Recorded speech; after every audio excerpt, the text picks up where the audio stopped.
Tu ne connais pas Givaudan et pourtant tu as au moins 7 produits à eux chez toi. Je vous emmène avec moi dans les laboratoires Givaudan. Je rentre dans l'antre des parfumeurs et on a vu passer Sonia Constant. Bonjour. Là, vous avez tous les petits stars. Le Hall of Fame, c'est pas mal.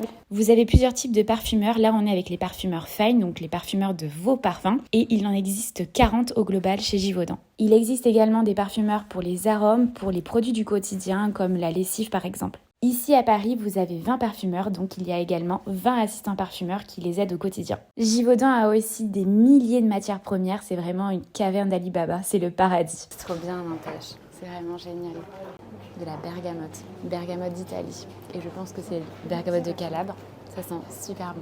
Les assistants parfumeurs vont aider le parfumeur à peser tous les ingrédients qui ne sont pas stables. Les assistants sont aussi assistés par une machine et cette machine représente 70% de la pesée. Ce sont tous les ingrédients liquides et stables.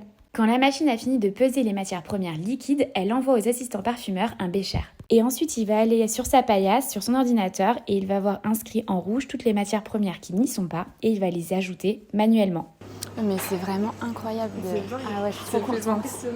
Nadia, qui travaille avec Nadège Le Garlantezec, doit ajouter une poudre qui est l'éthylmaltol et elle voulait nous la faire sentir. Et elle nous a montré ma matière première favorite qui est l'iris en 2 textures, en résine et en beurre. Ça sent super bon. Ici, ce sont toutes les archives des parfumeurs, ce sont tous les parfums passés qu'ils ont pu créer. Ensuite, quand la formule est finie, elle remonte voir le parfumeur et il va le décortiquer avec son évaluateur et le commercial pour savoir si la formule contentera ou non le client. D'ailleurs, venez avec moi, on va monter voir ces stars. Tous ont leur propre espace pour pouvoir sentir librement leur composition. Tous sont super fiers de montrer les créations qu'ils ont pu faire pour les marques. Puis après, on est allé sentir plein de matières premières naturelles avec Marie-Pierre Julien. On a passé vraiment un moment extraordinaire. Ces matières premières sont captives, elles sont brevetées, c'est-à-dire que seul Givaudan peut les utiliser dans leur composition. C'est un peu leur avantage compétitif. C'est la meilleure qualité de matières premières qui existe. C'est le Graal du Graal et ce sont les matières premières hors pur. Et là, ils sont en train de travailler une palette de fruits. C'est incroyable. On a testé la fraise.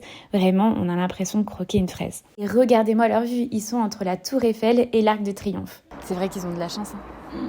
Donc, clap de fin de notre petite matinée chez Givaudan. C'était vraiment incroyable. C'est la première fois qu'on voit les coulisses des laboratoires de chez Givaudan. Je pensais pas que c'était aussi grand, qu'il y avait autant de monde, on va dire. C'est tellement big. Et voilà, nous, on a l'habitude de voir des parfumeurs indépendants, de voir à cette dimension industrielle. C'était incroyable.